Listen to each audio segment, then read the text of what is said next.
Good afternoon to all of you. आज आपण pharmacology spots जे एक्झामच्या दृष्टीने महत्त्वाचे आहेत ते पाहणार आहोत. तर CCMP एक्झाममध्ये तुम्हाला मागच्या लेक्चरमध्ये मी सांगितलं होतं की 30 मार्काचं हे प्रॅक्टिकल रायटिंग वर्क येतं आणि 20 मार्काचा वायवा असतो. तर 30 मध्ये 10 मार्काचं प्रिस्क्रिप्शन रायटिंग पार्ट आहे. 5 मार्काचं क्रिटिसाइज रिराईट क्वेश्चन आहे आणि 5 मार्कचं फिक्स डोस कॉम्बिनेशन आहे आणि 10 मार्क हे स्पॉट्सला असतात, फार्मेक रिलेटेड स्पॉट. तर एका स्पॉटला जवळजवळ 2 मिनिटं असतात आणि त्या 2 मिनिटात तुम्हाला तो स्पॉट जो दिलेला आहे तो वाचायचा असतो, त्याचं अंडरस्टँडिंग करायचं असतं आणि त्याच्याशी रिलेटेड जे 2 क्वेश्चन असतील ते त्याचे फक्त अँसर लिहायचे असते. तर स्पॉट नंबर 1 अँसर काय आहे ते, स्पॉट नंबर 2, स्पॉट नंबर 3चा अँसर, स्पॉट नंबर 4चं. तर इतकं इझी आहे. तर आता आपण जे स्पॉट्स एक्झामच्या दृष्टीने महत्वाचे आहेत ते आपण पाहणार आहोत. तर पहिला स्पॉट मी डिस्कस करतोय. आवाज येतोय ना? हो सर. ओके. हो सर. तर काही आता स्पॉट्स मी फोटो काढल्यामुळे रीडेबल असतील का माहीत नाही. तर तसं नसेल तर मी रीड करेल, ठीक आहे. तर तुम्हाला डिस्प्ले होईल स्पॉट. तर हा जो पहिला स्पॉट आहे, काय स्पॉट आहे मी रीड करतोय. 40-year-old female, 40-year-old female, okay, develop some changes in her face after use an antihypertensive drug. 40 year female साठी हायपरटेन्शन साठी एक ड्रग चालू केलेला आहे, अँटी हायपरटेन्सिव्ह ड्रग. आणि फोटोत दाखवल्याप्रमाणे तिच्या चेहऱ्यावर चेंजेस आलेले आहे. तर त्यामध्ये हेअर ग्रोथ आहे चेहऱ्यावर. ओके. तर त्याला आपण हिरसुटिझम असं म्हणतो, बरोबर आहे. तर क्वेश्चन असा आहे की mention one drug likely to cause this change. म्हणजे कोणता anti hypertensive drug hair growth female पेशंटमध्ये करतो फेसवर. म्हणजे हर्सुटिझम ॲडव्हर्स इफेक्ट कोणत्या अँटी हायपरटेन्सिव्ह ड्रगचा आहे. नेटचा थोडा प्रॉब्लेम आहे का? आवाज येतोय ना? हो सर येतो. ओके.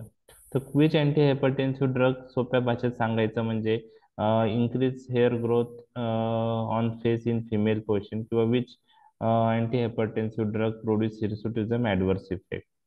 तर आपण अँटी हायपरटेन्सिव्ह टॉपिकमध्ये तो ड्रग डिस्कस केलेला आहे ऑलरेडी. कोणता ड्रग आता तो रुटीनली यूज होत नाहीये, day to day clinical practice मध्ये यूज होत नाही हायपरटेन्शन साठी, परंतु जो हेअर ग्रोथ ऍडव्हर्स इफेक्ट आहे त्याचा, त्या पॉइंट ऑफ व्ह्यू तो मेल पेशंट मध्ये तो यूज होतो दुसऱ्या कारणासाठी.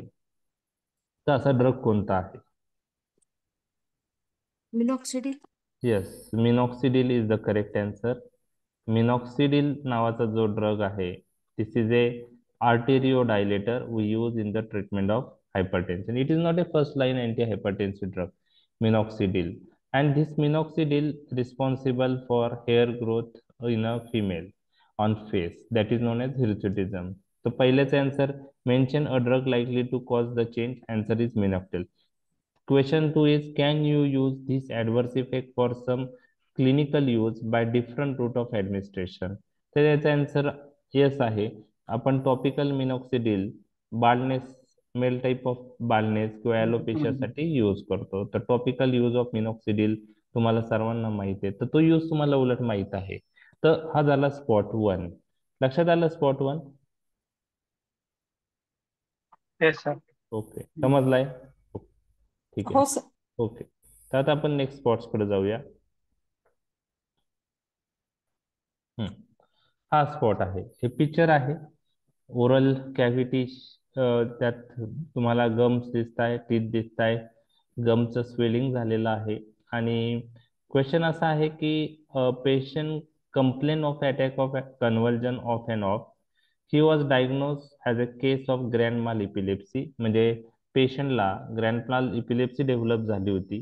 ओके. ग्रँड माल epilepsy, this is one type of epilepsy, and for that physician prescribe one anti-epileptic drug. फिजिशियनने एक अँटी इपिलेप्टिक ड्रग स्टार्ट केलं. Okay. Few months later this patient came with above adverse effect, and this is known as Hyperplasia of gum hyperplasia. So which anti-epileptic drug responsible for this adverse drug reaction? Phenytoin. Phenytoin. Phenytoin. Phenytoin. Phenytoin. And what precaution can you take to prevent this adverse effect? Oral hygiene. Yes, oral hygiene. You have to maintain the oral hygiene. Okay. The gum hyperplasia. This is the classical adverse effect of phenytoin. And to avoid this adverse effect, oral hygiene is very important. Okay. आता same म्हणजे असंच एक oral कॅव्हिटीशी related picture तुम्हाला next मी दाखवणार आहे. त्यात गम normal असतील पण तीच रिलेटेड तो ऍडव्हर्स इफेक्ट आहे, ब्राउनिश डिस्कलरेशन ऑफ टीथ. म्हणजे ओरल कॅव्हिटीचं पिक्चर आलं म्हणजे लगेच गम हायपरप्लेजिया आहे का नाही ते पहा. गम्स चेक पहा, त्या पिक्चर मधले कसे दिसत आहेत. टीथ पहा.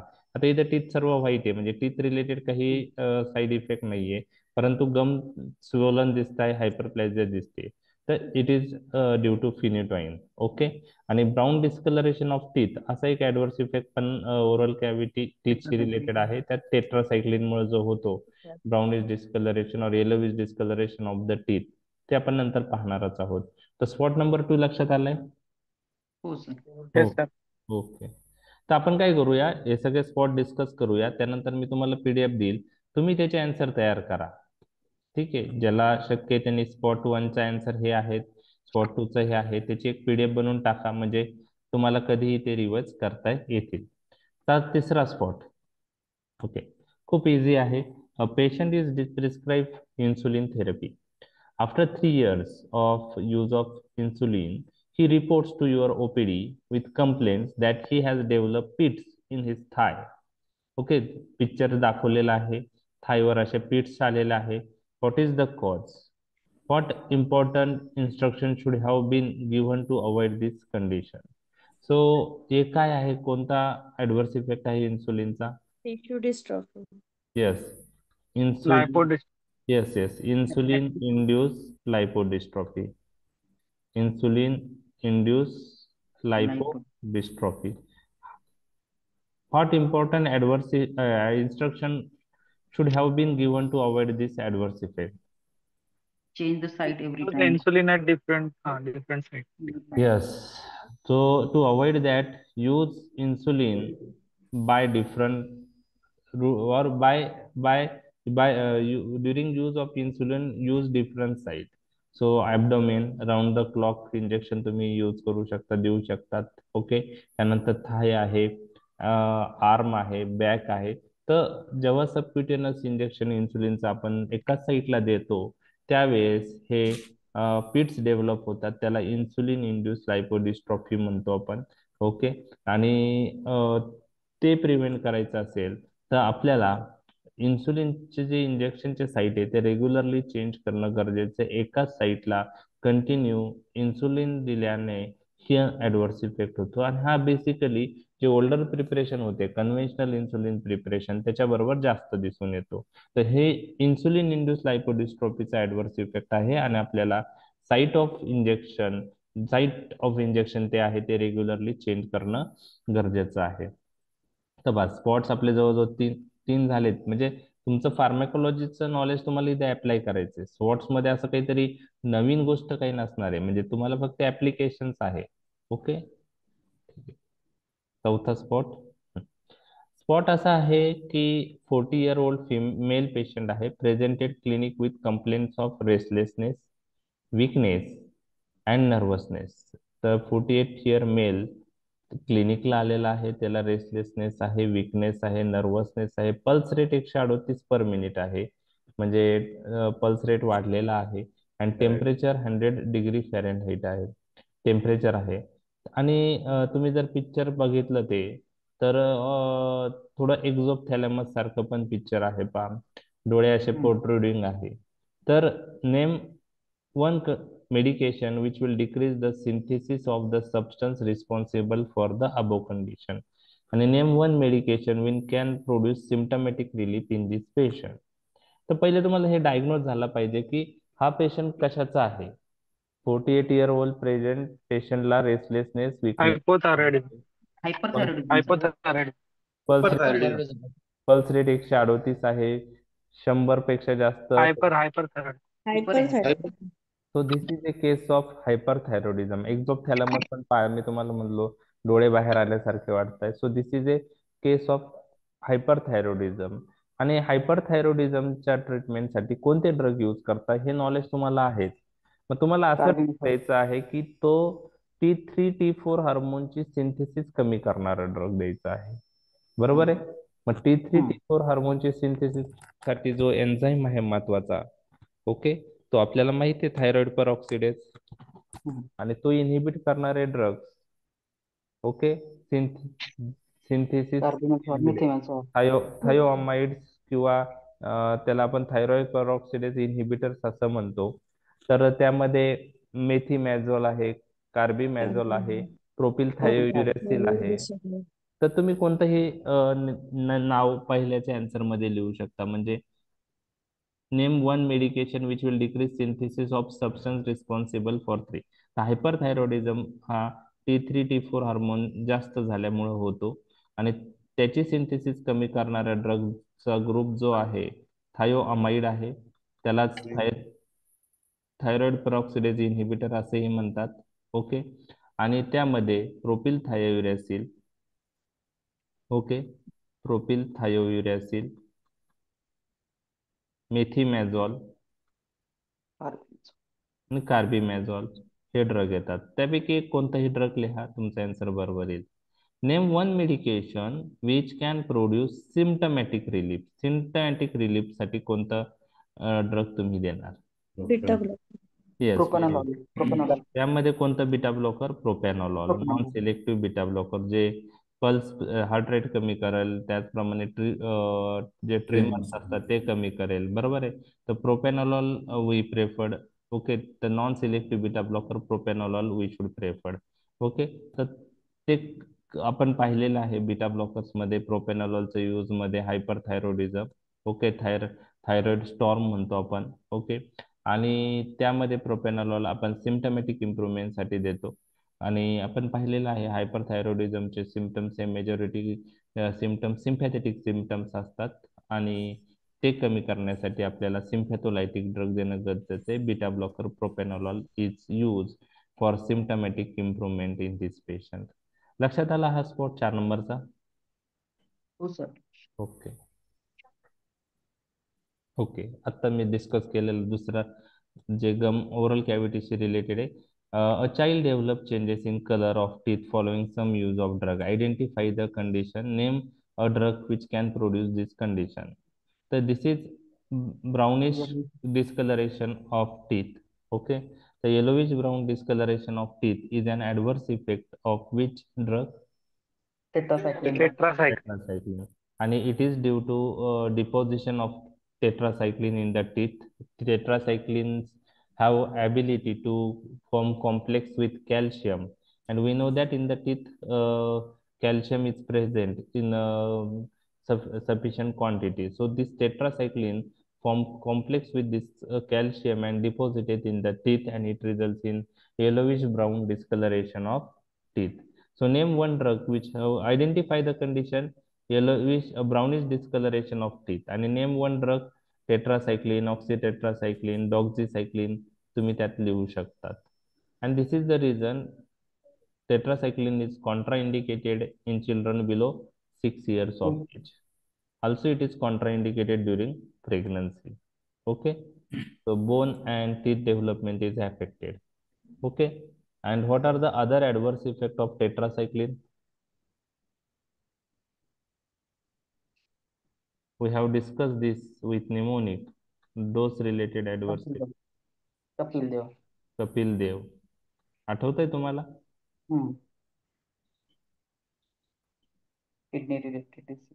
Kidney damage. Okay. A for Anti-anabolic. anti-anabolic effect. P for phototoxicity. Okay. I for Diabetic insipidus.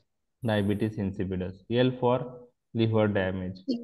D for dentition and bone growth is affected. And this expired tetracycline responsible for which syndrome? Fanconi syndrome. Fanconi. Fanconi. Fanconi syndrome. Fanconi syndrome. And V for vestibular toxicity. Toxicity. हे dose related adverse वेगळे, बाकी route of administration related वेगळे आहेत, hyper sensitivity related वेगळं आहे, super infection पण टेट्रासाइक्लिनने होऊ शकतं, बरोबर आहे. तर अदर ऍडव्हर्स इफेक्ट व्हायवाच जर विचारले तर तुम्हाला आले पाहिजे. ओके, खूप सोपा क्वेश्चन आहे हा पण. A patient age 50 years was taking a tablet for non-insulin dependent diabetes mellitus. Apart from improving the diabetic symptoms, he noticed gain in weight. Gain in weight. Name a drug the patient was taking. What Sulfonylurea. alternate drug can be prescribed to avoid weight gain? Yes.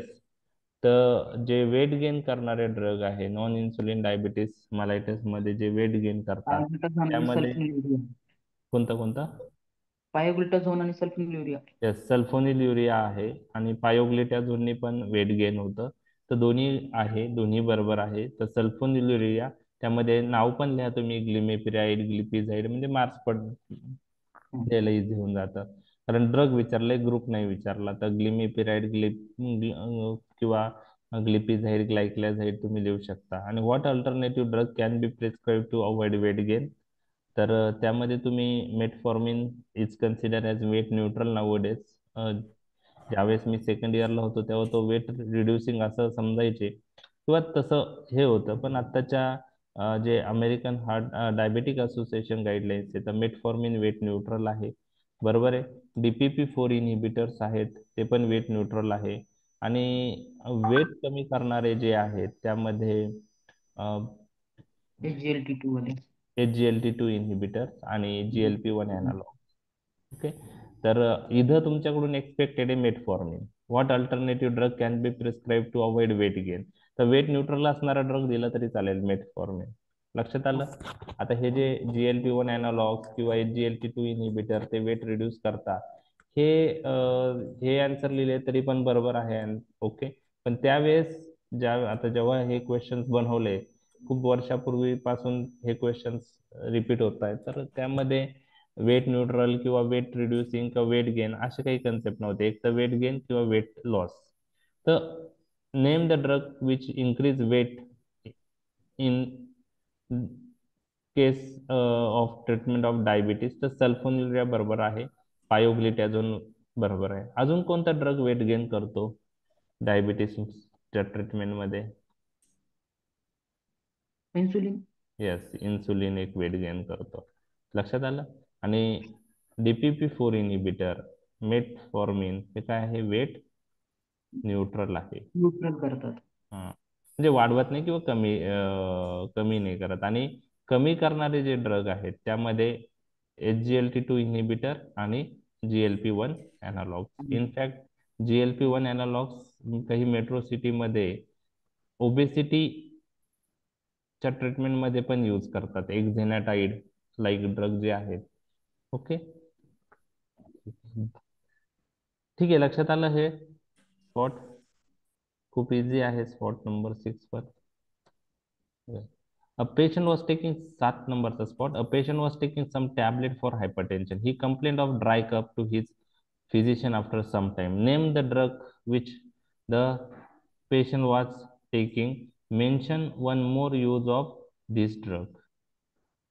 AC inhibitor. AC inhibitor. inhibitor, ramipril, lisinopril. Yes. The dry cough is an classical adverse effect of angiotensin converting enzyme inhibitors, AC inhibitors. Okay, त्यामध्ये कॅप्टोप्रिल, enalapril, रॅमिप्रिल, सगळे जे Pril आहेत ते सगळे drug येतात. तर AC inhibitor बरोबर dry cup दिसतो. आणि what is the reason for dry cup? Substance P आणि मेटाबॉलिझम इनहिबिट होतं. Metabolism inhibit. सबस्टन्स पी आणि ब्रॅडिकायनिन सबस्टन्स पीचं वाढतं, लेवल वाढते, मेटाबॉलिझम इनहिबिट होतं, त्यामुळे ते ड्राय कप होतो. ARBs बरोबर ड्राय कप दिसून येत नाही. अँजिओटेन्सिन रिसेप्टर ब्लॉकर बरोबर. Mention one more use of this drug. मग AC इन्हिबिटर, ARBs आपण हायपरटेन्शन सोडून पुढे यूज करतो. तर हार्ट फेल्युअर तुम्ही म्हणू शकता, कंजेस्टिव्ह हार्ट फेल्युअर मध्ये आपण यूज करतो. ओके, ठीक आहे. मायोकार्डियल इन्फार्क्शन मध्ये आपण यूज करतो. ओके, ठीक आहे. स्क्लेरोडर्मा क्रायसिस मध्ये आपण यूज करतो. तर एक यूज पाहिजे, एक लिहिला तुम्हाला मार्क. म्हणजे स्पॉटिंग मध्ये तुमचं जर दोन्ही पॉईंट बरोबर आले तर तुम्हाला 2 पैकी 2 मार्क भेटणार आहे. 5 स्पॉट असणार आहे, त्यामुळे स्पॉटिंग मध्ये 10 पैकी 10 मार्क्स तुमचे कव्हर होतात, हे लक्षात घ्या. तिथं मार्क कट करायला चान्सच नसतो एक्झामिनरला. तर स्पॉटिंग हे खूप म्हणजे marks point of view, scoring point of view फार छान क्वेश्चन आहे की ज्यात स्कोर होऊ शकतो.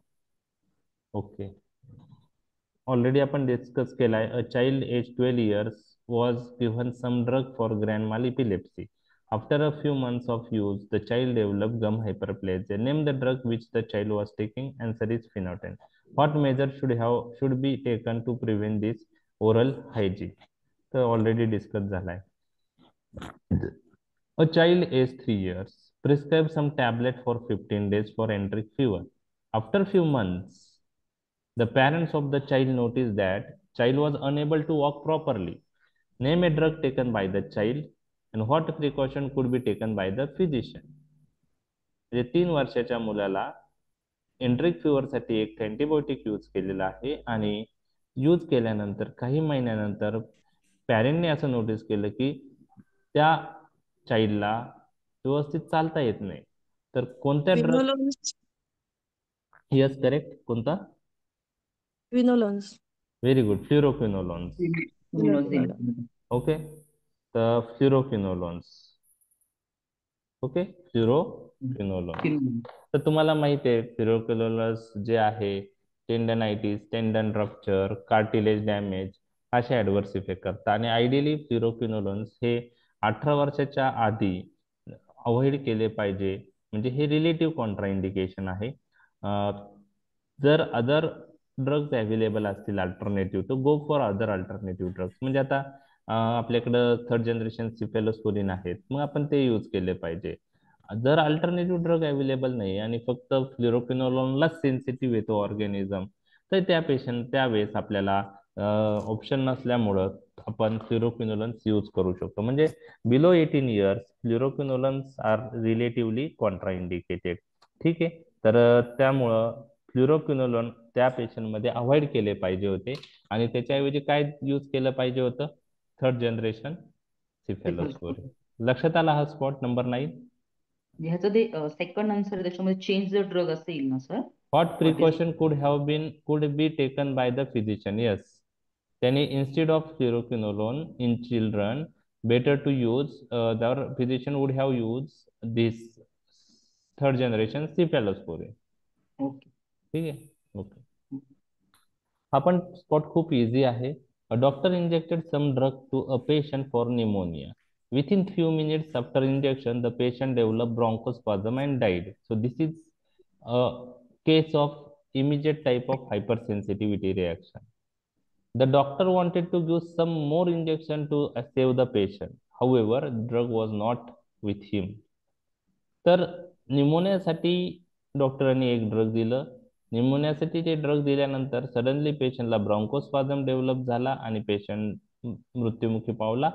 आणि डॉक्टरला ते जे ब्रॉन्कोस्पाझम आलं होतं त्यासाठी ट्रीट करायला एक ड्रग द्यायचं होतं, पण अनफॉर्च्युनेटली ते डॉक्टरच्या तिथं अवेलेबल नव्हतं इमर्जन्सी ट्रेमध्ये. तर कोणत्या ड्रग डॉक्टरने इंजेक्ट केल्यामुळं ब्रॉन्कोस्पाझम डेव्हलप झाला? पहिला क्वेश्चन. आणि what other drug the doctor wanted to inject to save the patient? तर NSAID and steroids. नाही, आता निमोनिया आहे पेशंटला. निमोनियासाठी कोणता अँटीबायोटिक्स बरोबर hyper sensitivity reaction immediate type of आहे ते आपण डिस्कस केले ऑलरेडी. पेनिसिलिन मध्ये होतं. पेनिसिलिन मध्ये पेनिसिलिन जी लिहा तुम्ही, म्हणजे पेनिसिलिन जी. आता आपण अमॉक्झिसिलिन, एम्पिसिलिन बरोबर एवढं नाही येते. तर penicillin G is the most probable antibiotics given by the doctors, and because of that severe hypersensitivity reaction developed. And what other drug the doctor wanted to inject to the patient? Adrenaline. Adrenaline. Adrenaline.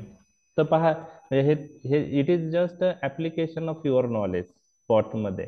आतापर्यंत 10 स्पॉटचे answer जवळजवळ सर्वांना म्हणजे तुम्ही answer दिलेली आहेत, बरोबर. ज्यांनी वाचलेलं आहे ते आन्सर देत आहे, बरोबर आहे. तर ऍप्लिकेशन ऑफ युअर नॉलेज आहे, ठीक आहे. हा. आता spot 11, patient was prescribe a tablet for itching. He was advise not to drive any vehicle. So name a drug prescribed and why he was advised not to drive.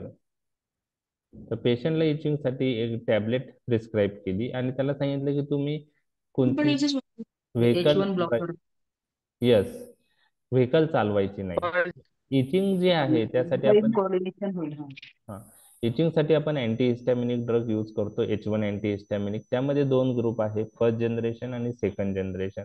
तर first generation अँटीहिस्टॅमिनिक्सला sedative property आहे, second जनरेशनला generally आपण म्हणतो ते non sedative आहे. तर name a drug prescribe, तर doctor prescribe one of the drug which belongs to first generation antihistaminics. मग त्यामध्ये प्रोमिथॅझिन, क्लोरफिनेरामाइन, मॅलिएट वगैरे, ओके, त्यापैकी एक ड्रग असेल.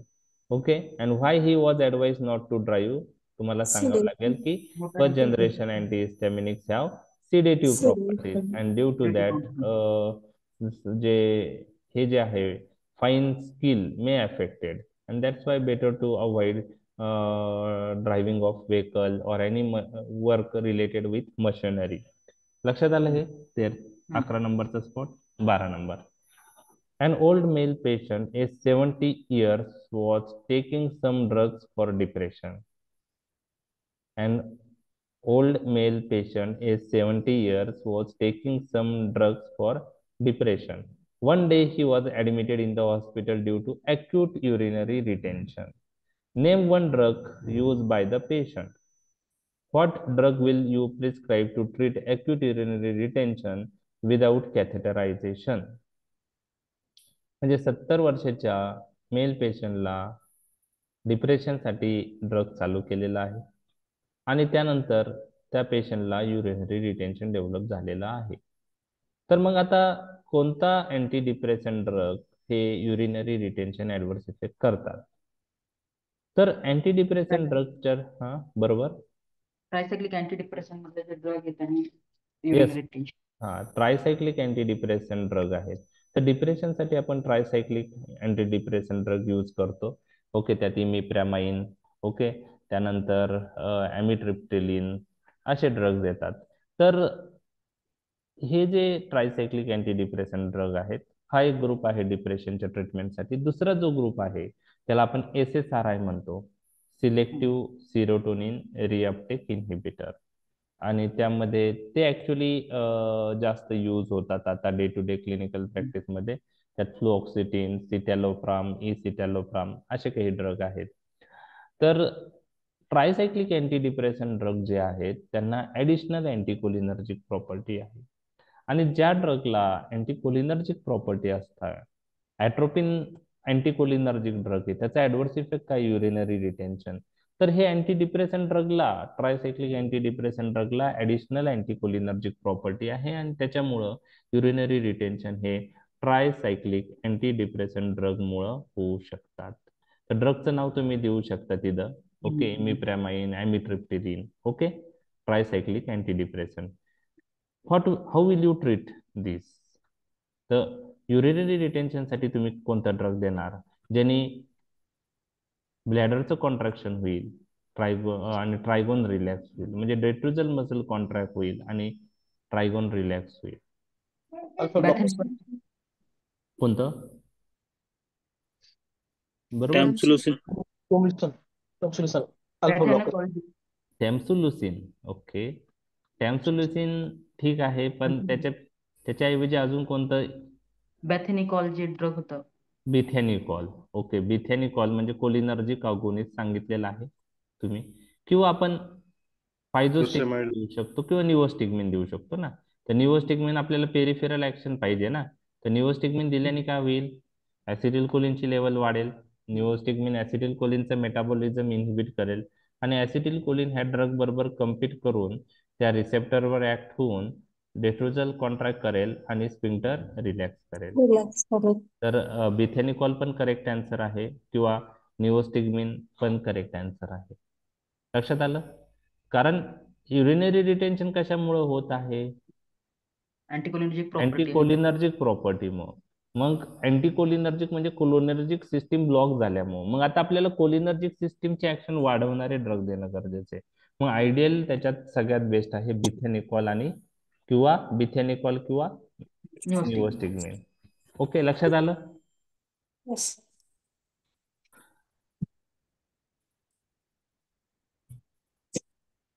Okay.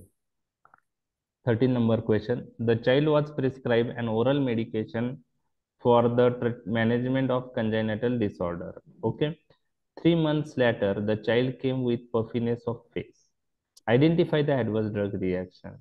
Mention the drug which has caused this adverse drug reaction. सांगू शकता का तुम्ही? क्रिटिनिझम. Cushing Yes. Cushing कुशिंग आहे नाही. कुशिंग. काय आहे की कंजेनायटल ऍड्रिनल हायपरप्लेजिया नावाची जी कंडिशन आहे, कंजेनायटल ऍड्रिनल हायपर, तर त्यामध्ये आपण कॉर्टिकोस्टेरॉइड यूज पहा कॉर्टिकोस्टेरॉइडची रिप्लेसमेंट थेरपी. त्यात एक अॅक्यूट ऍड्रिनल इन्सफिशियन्सी, क्रोनिक ऍड्रिनल इन्सफिशियन्सी आणि कंजेनायटल ऍड्रिनल हायपरप्लेजिया. तर ज्या मुलांना कंजेनायटल ऍड्रिनल हायपरप्लेजिया आहे अशा मुलांना आपण कॉर्टिकोस्टेरॉइड देतो. आणि कॉर्टिकोस्टेरॉइडचा ऍडव्हर्स इफेक्ट आहे कुशिंगॉइड हॅबिटस. त्यात puffiness of face is one of the manifestation आहे. दुसरं बफेलो हम्प आहे, फिश लाईक माउथ आहे. तर आयडेंटिफाय द ऍडव्हर्स इफेक्ट. त्याचा आन्सर आहे कुशिंगॉइड हॅबिटस.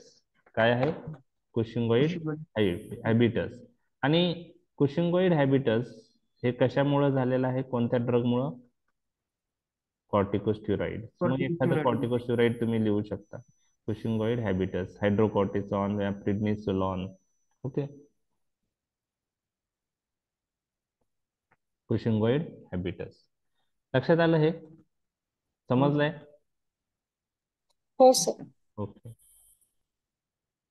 तर कंजेनायटल डिसऑर्डर आहे, त्याला ड्रग स्टार्ट केलं तर कंजेनायटल ऍड्रिनल हायपरप्लेजियासाठी आपण ते ड्रग यूज करतो आणि त्याने कुशिंगॉइड हॅबिटस ऍडव्हर्स इफेक्ट डेव्हलप होतो. त्यामध्ये पफिनेस ऑफ द फेस हा एक मॅनिफेस्टेशन आहे. ओके, तर आणि कॉर्टिकोस्टेरॉइड नावाचे ड्रग ते करतात. Okay,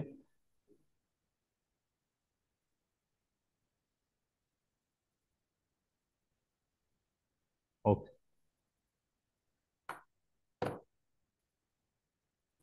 Spot number 14. A patient aged 48 years was stabilized on insulin therapy. Insulin therapy वर stabilize झालेला आहे. Subsequently, the patient become hypertensive आणि for hypertension, doctor prescribe propranolol 80 mg BID. Okay, and BP was stabilized. But at one day, patient was found in unconscious state. What is the cause of unconsciousness? How should it be prevented? Beta blocker mask the हायपोग्लायसेमिक symptom. हायपोग्लायसेमिक झालं तर. Yes, patient इन्सुलिनवर आहे आणि इन्सुलिनवर तो स्टॅबिलाइज होता patient आणि त्यानंतर प्रोपेनॉलॉल start केलं हायपरटेन्शनसाठी. तर आपण इन्सुलिन आणि प्रोपेनॉलॉलची इंटरॅक्शन पाहिलेली आहे. इन्सुलिनचा एक ऍडव्हर्स इफेक्ट आहे हायपोग्लायसेमिया.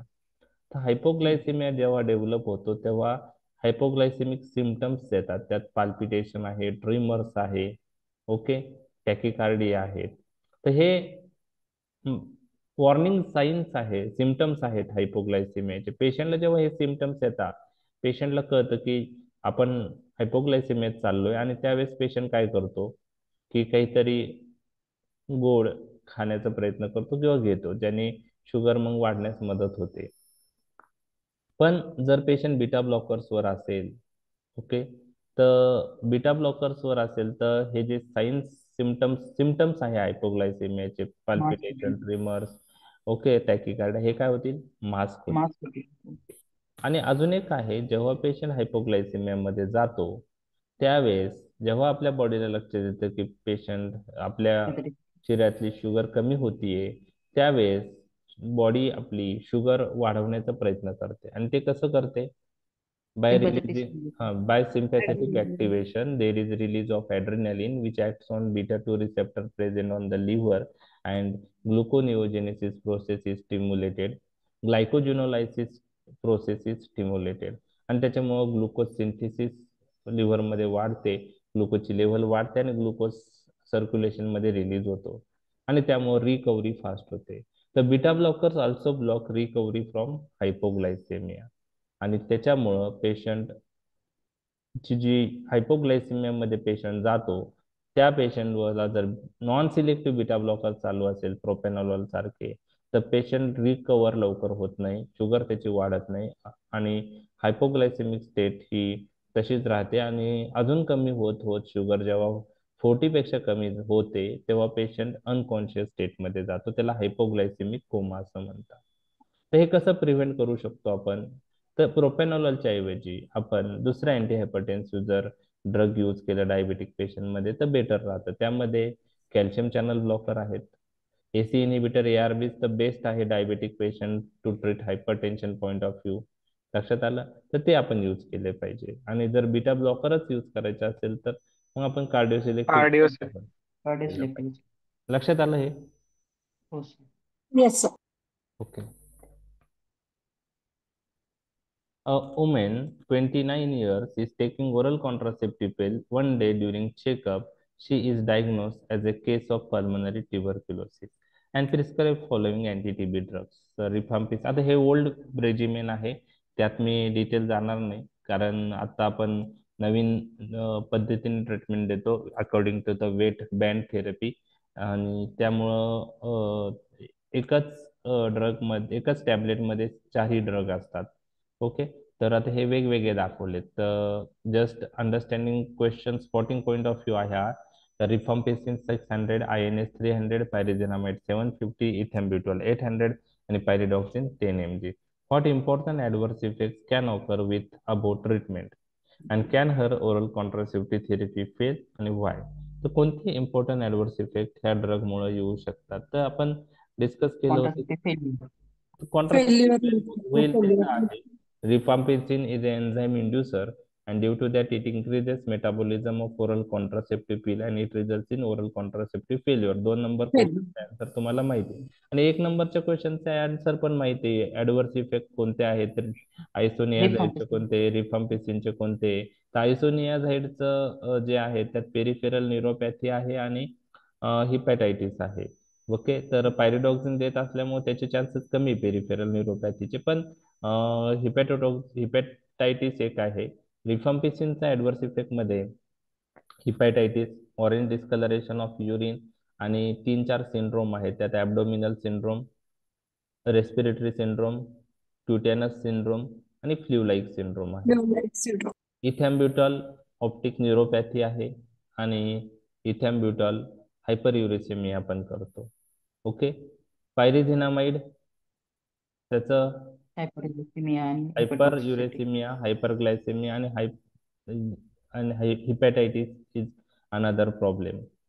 स्ट्रिप्टोमायसिन दिलेलाच नाही त्यामुळे ते नाही लिहिला तरी चालेल. ठीक आहे. तर ऍडव्हर्स इफेक्ट तुम्हाला प्रत्येक ड्रगचे लिहायचे तिथं, तर सोपा क्वेश्चन आहे, काही अवघड नाही माझ्या मते. लक्षात आलंय? हो सर. ओके. हो सर. ओके. याच्यामध्ये सर मागच्या क्वेश्चन मध्ये ते फेलियर लिहिल्यानंतर फक्त तिकडे हे लिहायचं का? Rifampicin is an enzyme. Fail आणि वाय लिहिलं तर ते एन्झाईम इंड्युसर वगैरे ते येस लिहावं येस लागेल का येस. तिकडे? Rifampicin is an enzyme inducer. Just सांगितलं मी तुम्हाला पहा की rifampicin is enzyme inducer, so there is increased metabolism of oral contraceptive pills. So therapy there is decreased plasma concentration and therapeutic failure occurs. Rifampicin आणि oral contraceptive पिलची interaction आपण भरपूर वेळा discuss केली, तीच इथं लिहायची. आता हे 2 मिनिटं आहे लिहायला. नाही राहिलं तुमचं तुम्ही तसं सांगायचं की क्वेश्चन मोठा आहे सर आम्हाला 2 मिनिटं अजून द्या, तर ते दिले जातील एक्झाम मध्ये, काही प्रॉब्लेम नाही त्याचा. ठीक आहे. आलंय लक्षात? Spot number 15. हो sir. Yes. Spot number 16. A child presented with polyuria, weakness, and to be pure on the basis of investigation, he was tabbed. थोडे मिस्टेक आहे, spelling mistake. Table to suffering from Fanconi. थोडक्यात काय आहे की पेशंटला fever, weakness, पॉलीआर्थरायटिस, पॉलीएरिया काय आहे ते पाहावं लागेल मला काय आहे. थोडे स्पेलिंग मिस्टेक आहे. तर फॅन्कोनी सिंड्रोम डेव्हलप झाला पेशंटला आणि असं हिस्ट्री पेशंटने दिली की काही ओल्ड अँटीबायोटिक त्या पेशंटने घेतल्या होत्या, कॅप्सूल घेतली होती. तर मग कोणता अँटीबायोटिक तो असू शकतो असं एक आहे आणि त्याचे दोन इम्पॉर्टंट ऍडव्हर्स इफेक्ट सांगा. टेट्रासायक्लिन आहे याचं. तर आउटडेटेड टेट्रासायक्लिन मुळे ऍडव्हर्स इफेक्ट होतो. आणि फॅन्कोनी सिंड्रोम का होतो? कारण त्या जे टेट्रासायक्लिन आहेत, ओके, त्याचं टॉक्सिक मेटाबोलाइट मध्ये कन्व्हर्जन होतं. अनहायड्रोटेट्रासायक्लिन ईपी, टेट्रासायक्लिन ईपी अनहायड्रोटेट्रासायक्लिन, आणि ते टॉक्सिक मेटाबोलाइट फॅन्कोनी सिंड्रोम करतो. म्हणून आउटडेटेड कोणते मेटाबोलाइट्स आहे? कोणते मेटाबोलाइट म्हटले तुम्ही? टॉक्सिक टेट्रासायक्लिनचे अनहायड्रो टेट्रासायक्लिन, बहुतेक ईपी अनहायड्रो टेट्रासायक्लिन असे काहीतरी मेटाबोलाइट आहे. माझं पण एकदम क्लिअर नाही, पण तेच आहे. ईपी टेट्रासायक्लिन आणि ईपी अनहायड्रो टेट्रासायक्लिन. म्हणजे टेट्रासायक्लिन, एक्सपायर्ड टेट्रासायक्लिनचं जर मेटाबॉलिझम झालं तर ते टॉक्सिक मेटाबोलाइट तयार होता आणि त्याच्यामुळं तो फॅन्कोनी सिंड्रोम होतो. जस्ट एक मिनिट तुम्हाला मी सांगतो. Epi epi epi tetracycline, epi anhydro आणि अनहायड्रो असे तीन आहेत. ओके, तर त्याच्यामुळे तो होतो. Okay, EP tetracycline, anhydro tetracycline आणि ईपी अनहायड्रो टेट्रासायक्लिन, बरोबर आहे मी जे सांगितलं ते. तर हे काय होतं की आउटडेटेड टेट्रासायक्लिन, एक्सपायर्ड टेट्रासायक्लिन आपण यूज केले तर ऑलरेडी ते एक्सपायर्ड झालेले असतात, त्याचं डिग्रेडेशन होतं आणि डिग्रेडेशन त्याचं टॉक्सिक मेटाबोलाइट मध्ये होतं. Epi tetracycline, anhydro tetracycline, epi anhydro tetracycline, आणि ते फॅन्कोनी सिंड्रोम डेव्हलप होतो. त्यात मुख्यतः किडनी डॅमेज होते. Okay, name its two important other adverse effect. तर आपण कपिल देव निमोनिक पाहिलंय, तुम्ही लिहू शकतात, बरोबर आहे. Brownish discoloration of urine, sorry teeth, brownish discolor, yellowish brown discoloration of teeth, not urine. आणि ते एक ऍडव्हर्स इफेक्ट तुम्ही लिहू शकतात. त्यानंतर बोन डेव्हलपमेंट इफेक्ट होते, बरोबर आहे, ते तुम्ही लिहू शकतात. ओके, त्यानंतर सुपर इन्फेक्शन तुम्ही लिहू शकतात. ओके, हायपर सेन्सिटिव्हिटी रिएक्शन लिहू शकता. ठीक आहे. तर ऍडव्हर्स इफेक्ट टेट्रासायक्लिनचे भरपूर आहेत. ओके, वेस्टिब्युलर टॉक्झिसिटी आहे. ओके, डायबिटीज इन्सिपिडस आहे. अ mail adult patient, next spot, a male adult patient who had a respiratory infection went to a physician who prescribed him a capsule chlortetracycline 500 mg QID for 15 days. After 10th day of treatment, patient developed abdominal pain with diarrhea. The feces were full of blood. Okay, what could be the cause of above trouble and what treatment do you suggest for this trouble? म्हणजे patient कशावर आहे, फिजिशियननी respiratory infection साठी त्याला काय start केलं? Tetracycline, क्लोरटेट्रासायक्लिन 500 mg QID 15 दिवस. आणि हे ब्रॉड स्पेक्ट्रम आहे. तर आपल्याला माहिती आहे broad spectrum antibiotics responsible for super infection. What is super infection? There is damage of the normal bacterial flora. And due to use of chlortetracycline, what happens? Unabsorbed chlortetracycline enters into the large intestine, and in large intestine there is destruction of normal bacterial flora, and in that case there is development of pathogenic organism. Pathogenic organism grow, and this responsible for super infection. There is a diarrhea, okay, and feces with full of blood, so there is a infection. And most important organism in that case is Clostridium difficile. Pseudomembranous enterocolitis is caused by this Clostridium difficile. ऐकलंय pseudomembranous enterocolitis? हो sir. And how will you treat pseudomembranous enterocolitis? मेट्रोनडाझोल. मेट्रोनायडिझोल. Metronidazole. Metronidazole is the drug of choice. Alternative drug is vancomycin. लक्षात आलं? हे normal bacteria flora destroy झाल्यामुळं pathogenic organism grow होऊन ॲब्डोमिनल infection झालं, diarrhoea झाला आणि म्हणजे ती एक काय म्हणता येईल की विथ ब्लड असल्यामुळं गॅस्ट्रोएंटरायटिसचाच प्रकार आहे हा. ठीक आहे, डिसेंट्री टाईप. तर त्यामध्ये तुम्हाला माहीतच आहे की पॅथोजेनिक ऑर्गॅनिझम जो मोस्ट कॉमनली ग्रो होतो तो कोणता असतो ते आपल्याला माहित आहे. Okay, clostridium difficile. Okay, pseudomembranous enterocolitis त्यांनी. ओके, लक्षात आलंय?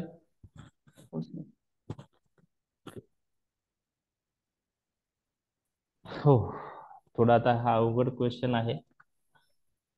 सांगू शकता नाव अवघड आहे. नॅक्यू एवढंच लक्षात ठेवलंय. Okay, paracetamol toxicity is seen due to formation of toxic metabolite N-acetyl P-benzoquinone imine. काय आहे पॅरासिटामॉल? आता हे थोडं अवघड आहे, तुम्हाला पाठच करावं लागेल. N-acetyl P-benzoquinone imine is the toxic metabolite formed in paracetamol metabolism, and this toxic metabolite responsible for paracetamol toxicity. And what is the drug of choice? N-acetylcysteine. N-acetylcysteine. Okay, N-acetylcysteine.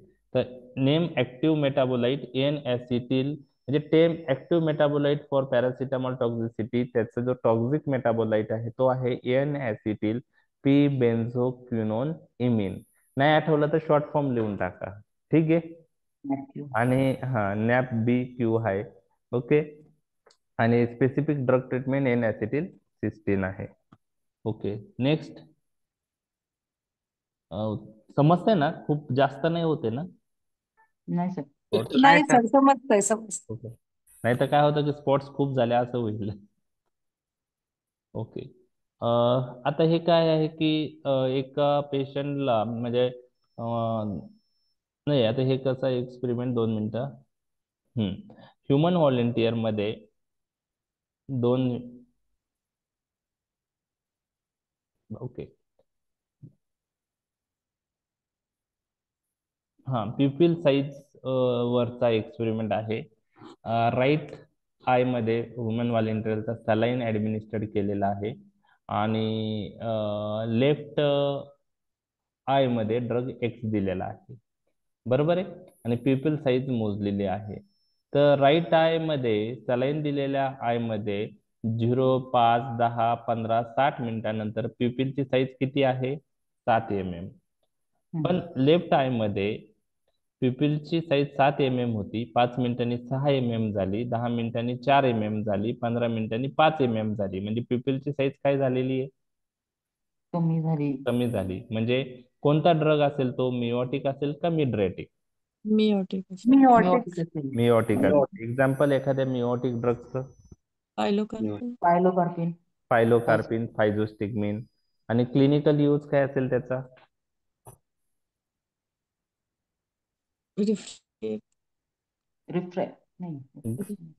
Glaucoma. Third choice आहे, पण use करू शकतो. लक्षात येईल? लक्षात राहील?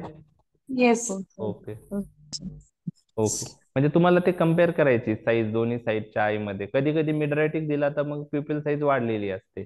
तर आता हे मिओटिकचा क्वेश्चन मी तुमच्याशी डिस्कस केलाय, तर जे डिस्कस केले त्यापैकीच येणार आहे, त्यामुळे तुम्ही हा करून घ्या. ठीक आहे? येस. ओके, आता नेक्स्ट आहे. आता इथून पुढे ग्राफ चालू होत आहे, थोडे डिफिकल्ट क्वेश्चन्स ग्राफशी रिलेटेड आहे. तर बघा, हा ग्राफ काय आहे? Effect of a drug on dogs BP. कशावरचा इफेक्ट आहे तो? डॉग्स बीपी वरचा इफेक्ट आहे. आणि कोणता ड्रग दिलेला आहे? इफिड्रिन. कोणता दिलेला आहे? इपिड्रिन. इफिड्रिन.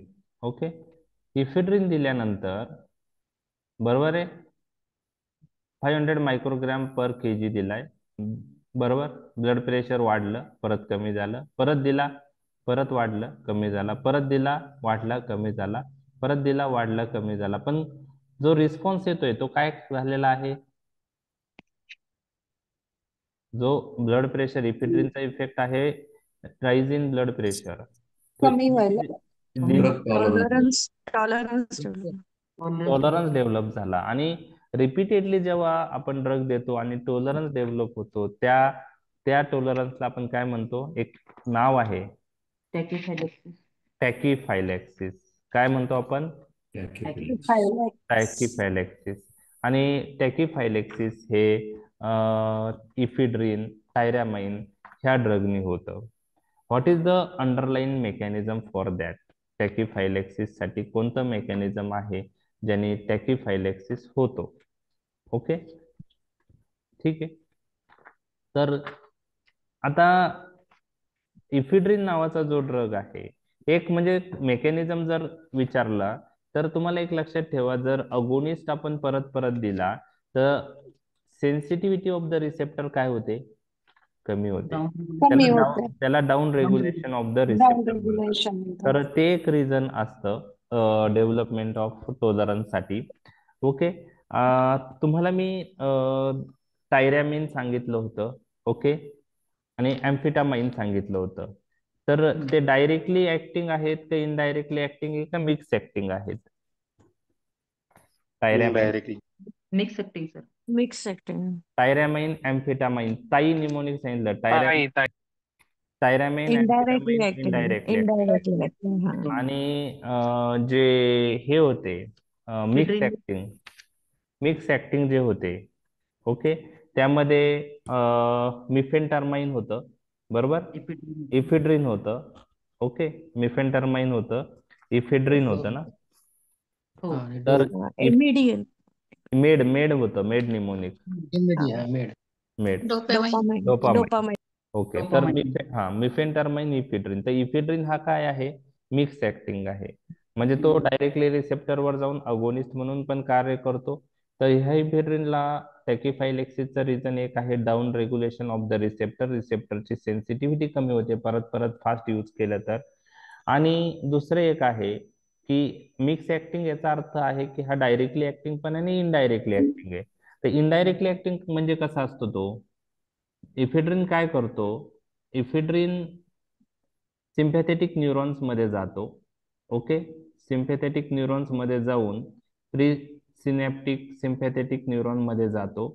त्यामध्ये जे नॉरएपिनेफ्रिन स्टोअर आहे, बरोबर, त्या स्टोअरला डिस्प्लेस करतो, त्याचं रिलीज वाढवतो आणि तो नॉर ॲड्रेनालिन जो आहे तो नंतर अल्फा बीटा रिसेप्टरवर ऍक्ट होतो. म्हणजे हे इनडायरेक्ट ऍक्शन आहे. जो एंडोजिनस कॅटेकोलामाइन्स आहे त्याचं रिलीज ते वाढवतात. मग इफिड्रिनच्या ऍक्शनसाठी एंडोजिनस कॅटेकोलामाइनची पण गरज पडते इनडायरेक्ट ऍक्शनसाठी. आणि रिपीटेड यूज केल्यानंतर हे कॅटेकोलामाइनची लेवल काय होईल? कमी होईल. कमी होईल. कमी होईल. तर त्याने ही टॉलरन्स डेव्हलप होतो, टॅकिफायलॅक्सिस डेव्हलप होतं. लक्षात आलं? तर down regulation of the receptor एक रिझन आहे आणि दुसरं decrease storage of neurotransmitter in case of ephedrine, ते पण आहे. तर इफिड्रिन जर आपण परत परत फास्ट दिलं, repeated use of ephedrine responsible for decrease response, okay, and this is known as tachyphylaxis. अजून कोणता ड्रग टॅकिफायलॅक्सिस करतो? तर टायरॅमाइन. टायरामाइन करतो. ओके, ठीक आहे, लक्षात आलं टॅकिफायलॅक्सिस. ओके, याचं पण आन्सर तुम्ही लगेच देऊ शकता. बघा, तुम्ही फक्त काय दिलंय ते तुम्हाला पाहिजे, कारण हे एक्सपेरिमेंट तुम्हाला कधी आहे म्हणजे ते अॅनिमल एक्सपेरिमेंट तुम्हाला नाहीच आहे आणि MBBS ला पण नाही, तर जस्ट ग्राफ मध्ये आपण दाखवत असतो. तर हे काय आहे? Effect of the drugs on frog rectus muscle. आता फ्रॉग रेक्टस हा स्केलेटल मसल आहे. तर ऍसिटिल कोलिन फ्रॉग रेक्टस जे आहे स्केलेटल मसल त्याच्यावर ऍक्ट होत आणि कोणत्या रिसेप्टर थ्रू ऍक्ट होईल? NM. Very nicotinic good, very good, very good. Acetyl choline कशा थ्रू ऍक्ट होईल? मस्कॅरिनिक आणि निकोटिनिक.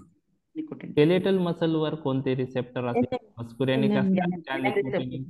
NM receptor. आणि मग ऍसिटिल कोलिन एनएम रिसेप्टर वर ऍक्ट होऊन काय करतील?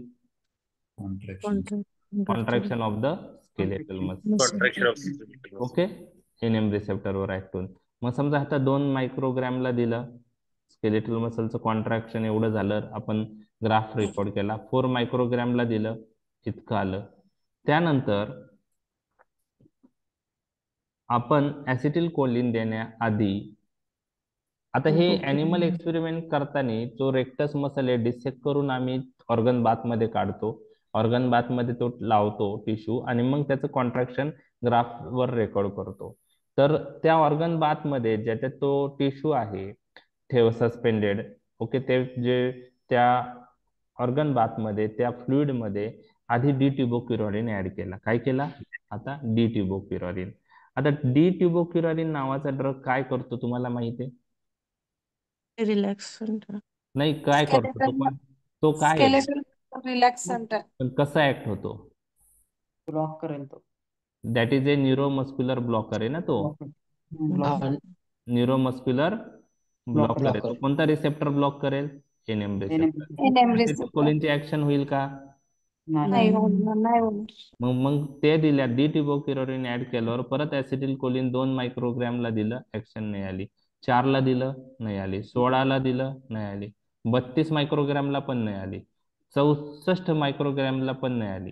परंतु 128 मायक्रोग्रॅमला ऍक्शन आली. म्हणजे याच्यामध्ये डिट्युबोक्युरॉलिन अँटागोनिस्ट होता, एनएम रिसेप्टरला ब्लॉक केलं होतं, त्यामुळं अगोनिस्टची ऍक्शन ब्लॉक झाली. परंतु अगोनिस्टचं कॉन्सन्ट्रेशन जर आपण वाढवलं तर अँटागोनिस्टचा इफेक्ट रिव्हर्स झालेला आहे. तर ह्या टाईपच्या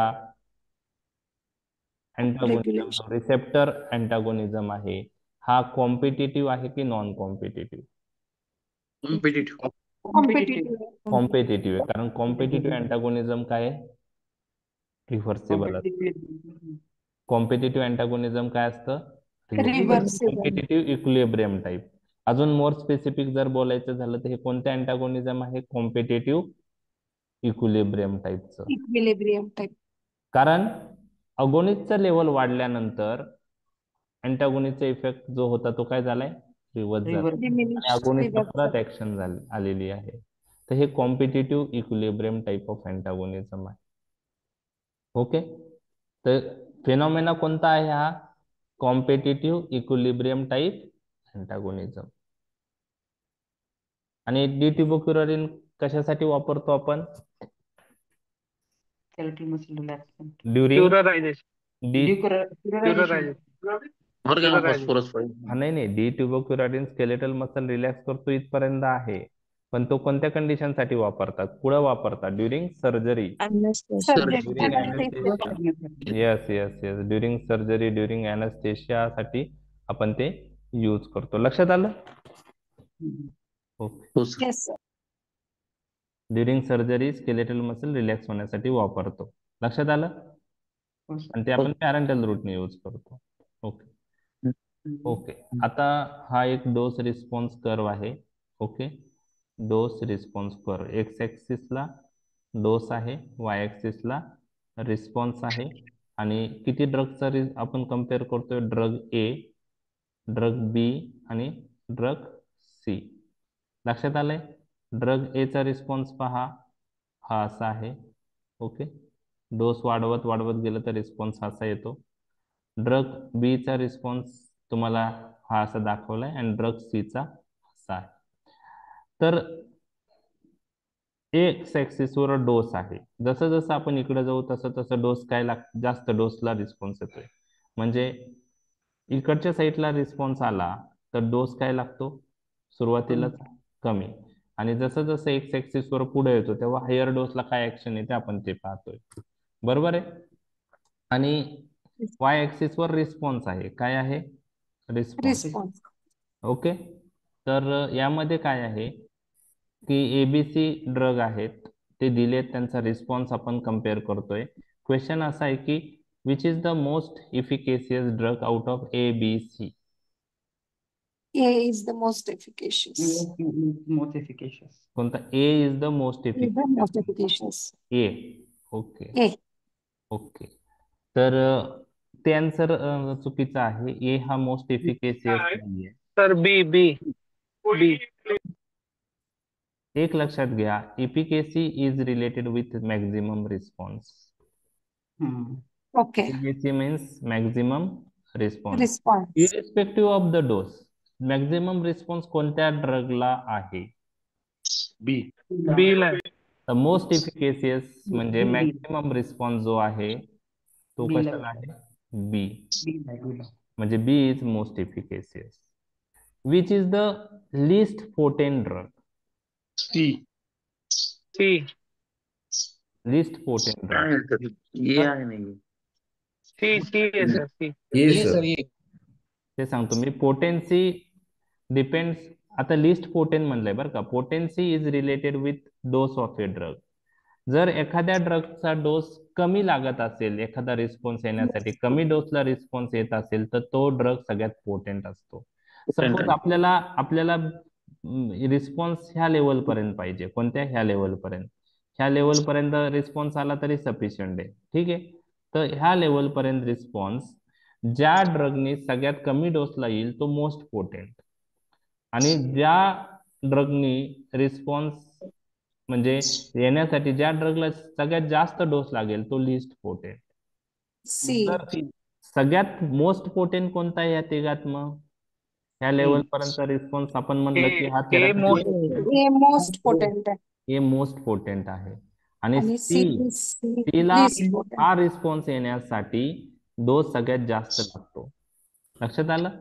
आता ए ला ह्या लेवलचा रिस्पॉन्स येण्यासाठी डोस इतका लागला असेल, बी ला इतका लागला असेल. ओके, इथं आता डोस मेन्शन नाहीये. आणि सी ला इतका लागला असेल. तर मॅक्झिमम डोस कशाला लागलाय? सी ला. C. तर एखादा रिस्पॉन्स येण्यासाठी जर तो रिस्पॉन्स कमी डोसला आला तर तो ड्रग पोटेंट असतो. पण सेम रिस्पॉन्स Most साठी potent. तर जास्त ड्रग लागत असेल, जास्त डोस लागत असेल, तो लिस्ट पोटेंट असतो. म्हणजे पोटेन्सी एखाद्या ड्रगची जास्त आहे याचा अर्थ तो कमी डोसला इफेक्टिव्ह आहे. आणि एखादा ड्रग लिस्ट पोटेंट आहे तर त्या ड्रग मध्ये, त्या कंपॅरिझन मध्ये त्या ड्रगला जास्त डोस लागतो सेम रिस्पॉन्स प्रोड्यूस करायला. तर सी जास्त. Is the least potent. लक्षात आलं? आता हे ग्राफच्या माध्यमातून Yes. तुम्हाला थोडं डिफिकल्ट वाटलं, पण तुम्हाला जर वर्ड मध्ये विचारलं असतं तुम्ही सांगितलं असतं. कारण लिस्ट पोटेंट हे तुम्ही मला म्हणजे ग्राफ असल्यामुळे कन्फ्युज झाले, नाही तर तुम्हाला ते माहित होतं. आणि efficacy is related with maximum response. लक्षात आलं? मग बी चा मॅक्झिमम रिस्पॉन्स दिसतोय म्हणून बी is the most efficacious drug. लक्षात आलं? म्हणजे इफिकेसी वाईज तिन्ही वेगळे आहेत. बी नंतर कोणाची इफिकेसी जास्त आहे? C ची. सी ची. C C C. मी विचारलं लिस्ट इफिकेशियस कोणता असेल? E. A A. A. A is least efficacious. Least efficacious. Okay, ठीक. म्हणजे तो मोस्ट पोटेंट आहे, Least efficacious. इफिकेशियस आहे. लक्षात आलं? Yes, sir.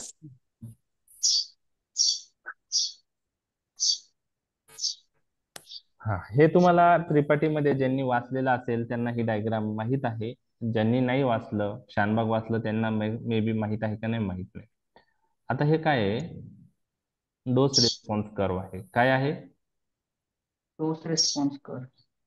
म्हणजे आपण काय करतो की ॲनिमल एक्सपेरिमेंट मध्ये वेगवेगळे हायर डोस यूज करतो. म्हणजे कमी पासून असा समजा 10 mg, 20 mg, okay, 30 mg, 40 mg.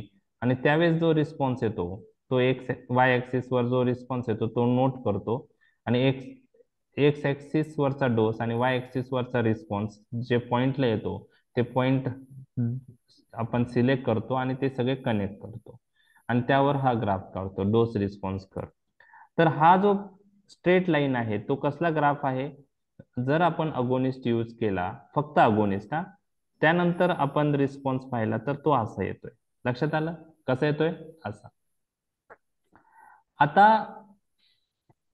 आपण एखाद्या अगोनिस्टचा रिस्पॉन्स पाहण्याआधी अँटागोनिस्ट त्या सोल्युशन मध्ये टाकला आहे. सपोज आपण जसं डी ट्युबोक्युरारिन पाहत होतो, बरोबर आहे. म्हणजे आपण जेव्हा ऍसिटिल कोलिनचा रिस्पॉन्स पाहत होतो, contraction of the skeletal muscle होत होतं, 2 मायक्रोग्रॅमला होत होतं, 4 मायक्रोग्रॅमला होत होतं, कमी डोसला होत होतं. डी ट्युबोक्युरारिन टाकल्यानंतर ऍसिटिल कोलिनचा 2 मायक्रोग्रॅमला रिस्पॉन्स आलता का? नाही. 4ला नाही, 8ला नाही, 12ला नाही, 32ला नाही, 64ला नाही, 128ला आला. आणि परत रिस्पॉन्स रिव्हर्स झाला आणि मॅक्झिमम रिस्पॉन्स आला परत, बरोबर आहे.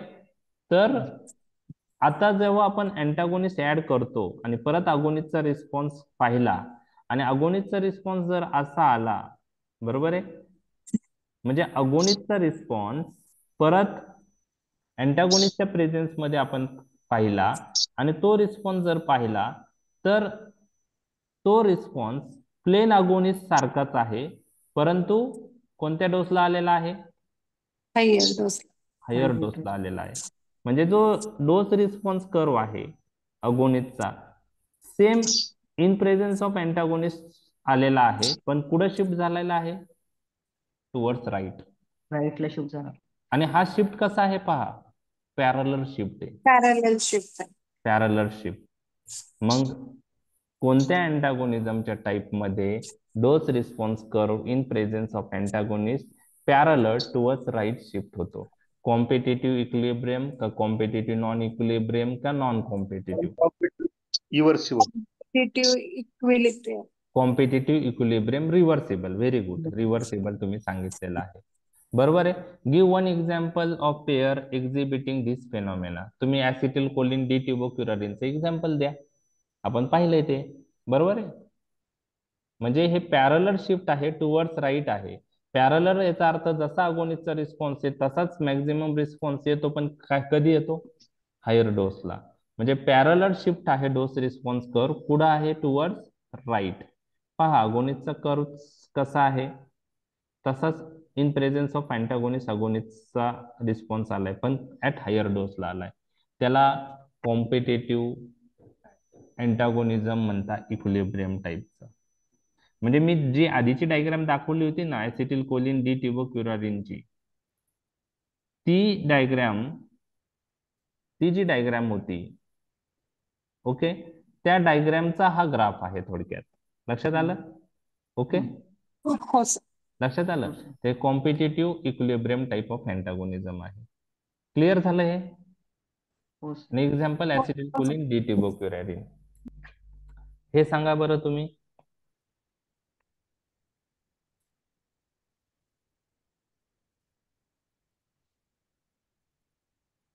ऍसिटिल कोलिन दिलं, 2 मायक्रोग्रॅमला रिस्पॉन्स आला. फायझोस्टिग्मिन आपण ऍड केलं 2 मायक्रोग्रॅम आणि परत ऍसिटिल कोलिन 2 मायक्रोग्रॅमला दिलं, तर कसा रिस्पॉन्स आलाय बघा. तर हे ह्या फिनॉमिननला काय म्हणतो आपण? सिनर्जिझम. सिनर्जिझम. Very good. त्यालाच पोटेन्शिएशन असं म्हणतात. काय म्हणतात?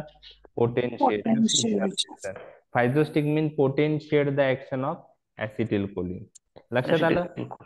ओके. आणि कसं करतं? Physostigmine is a cholinesterase inhibitor.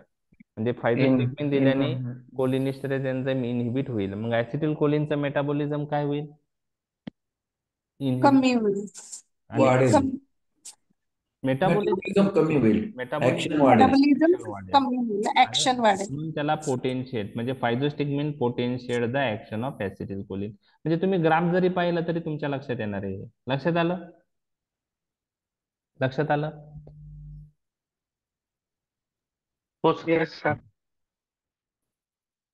Okay. हा थोडा ग्राफ डिफिकल्ट आहे बघा.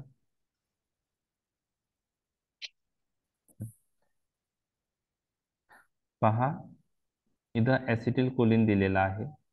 किती मायक्रोग्रॅम दिलेला आहे सुरुवातीला? दिसतंय तुम्हाला?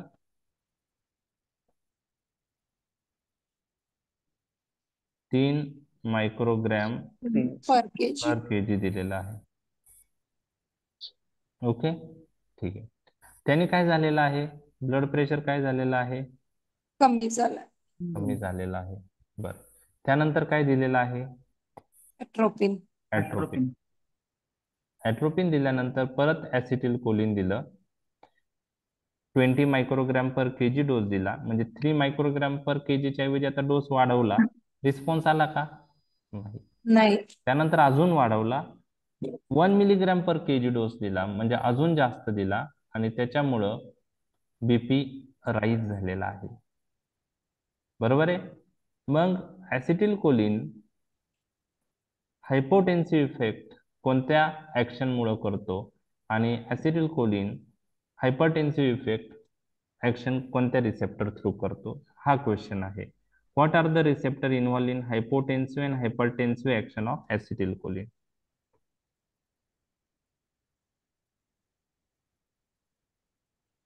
तर एक लक्षात घ्या, जेव्हा आपण 3 मायक्रोग्रॅम पर केजी डोसला ॲसिटिल कोलिन यूज करतो, तर हा डोस कमी आहे. बरोबर आहे. At low dose acetyl choline mainly acts on muscarinic receptor. कशावर ऍक्ट होतो तो, Muscarinic receptor. Muscarinic receptor. At high dose acetyl choline acts also on nicotinic receptor.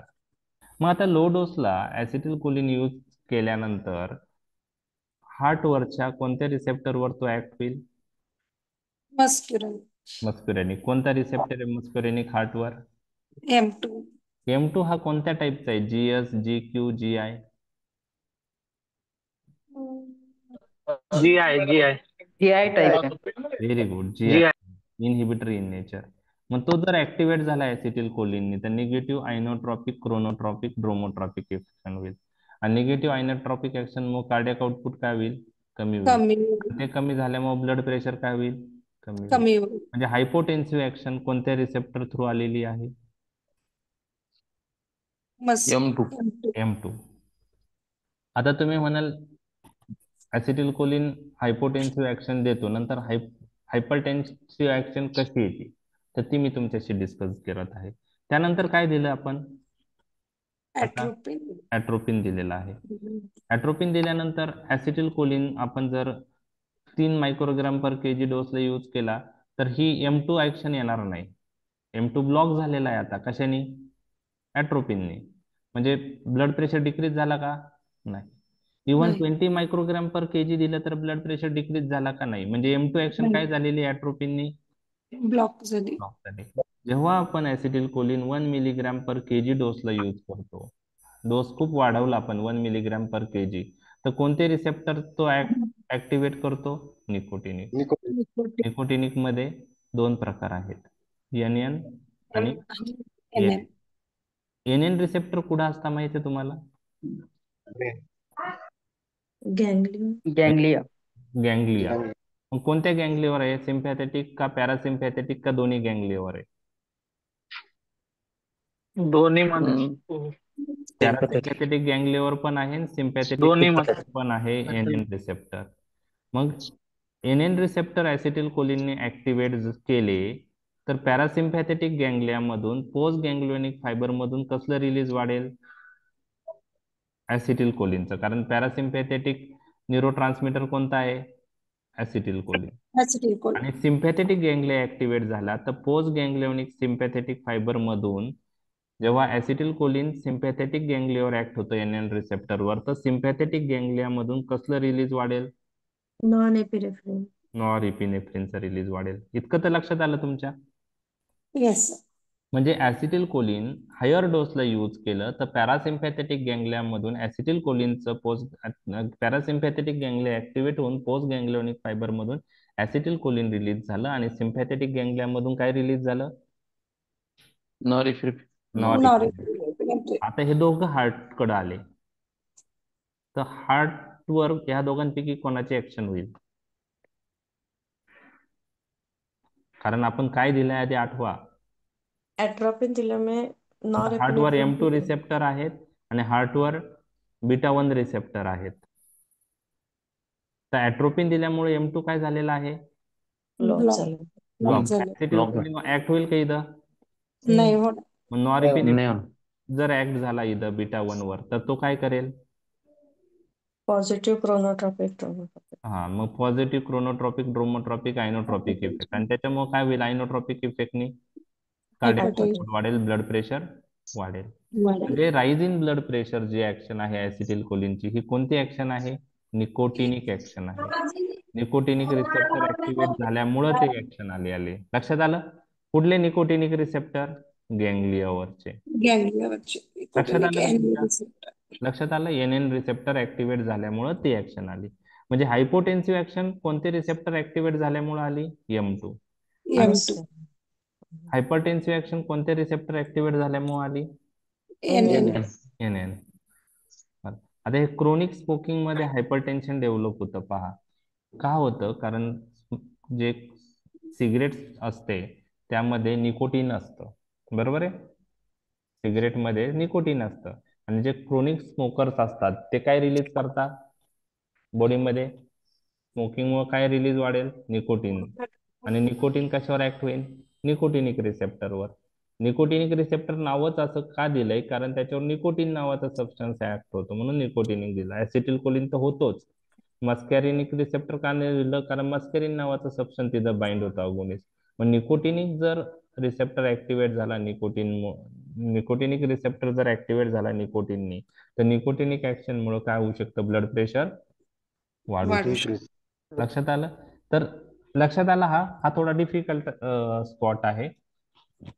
आपण परत एकदा डिस्कस करू यानंतर, किंवा ग्रुपमध्ये मी तुम्हाला काही अडचण आली तर टाका ते. ठीक आहे. आता लास्ट प्लॉट मी आजचा लेक्चरचा डिस्कस करत आहे. Dale's vasomotor reversal phenomena. ऐकलंय तुम्ही एएनएस मध्ये? ऍड्रेनालिन. हा सर एक क्युरी होती मागच्या क्वेश्चन. हा, बोला.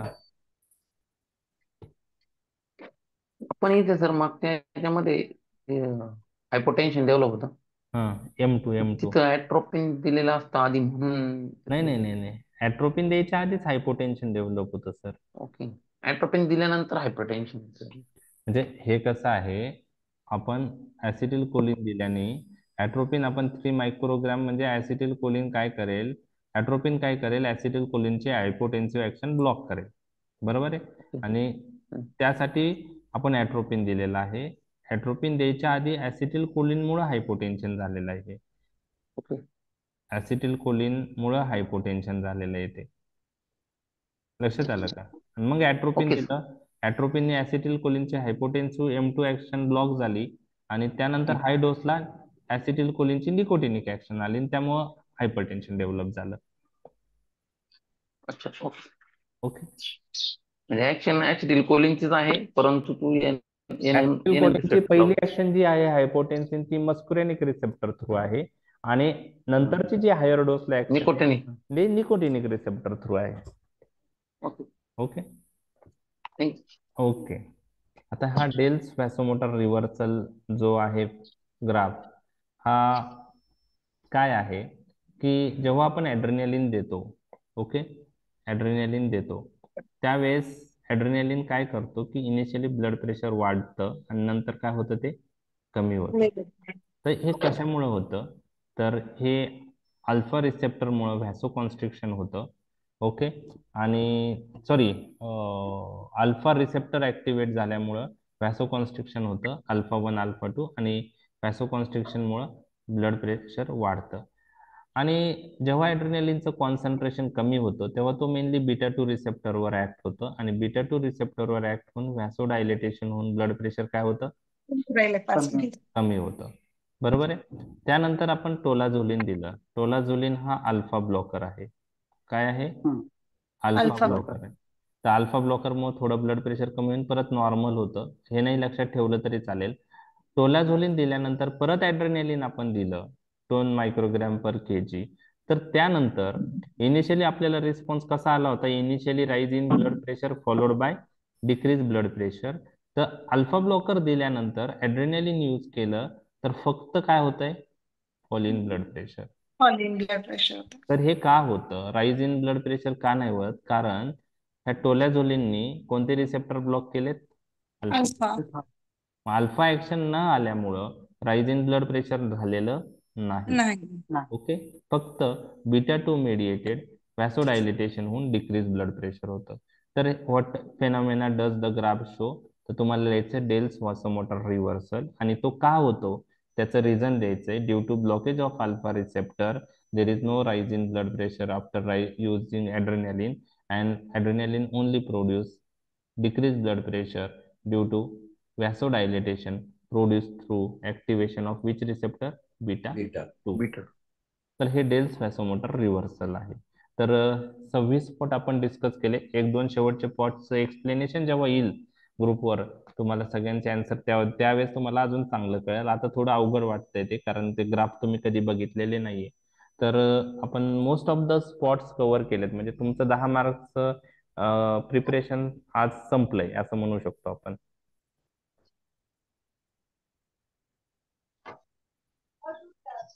त्याचं पण रेकॉर्डिंग द्याल सर आजच्या लेक्चरचं.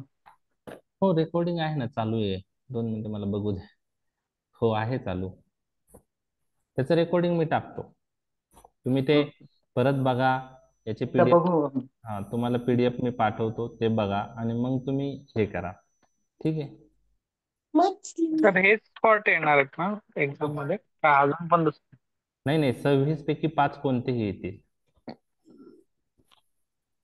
हे सर्विस ओके. तयार हा, ह्या करायचं. 26 पैकी मग ते सांगितलं ना, तुमचं 10 मार्क्सचं जे आहे ना ते 26 ओके, पैकीच चालेल. येणार, फक्त तुम्हाला करावं लागेल.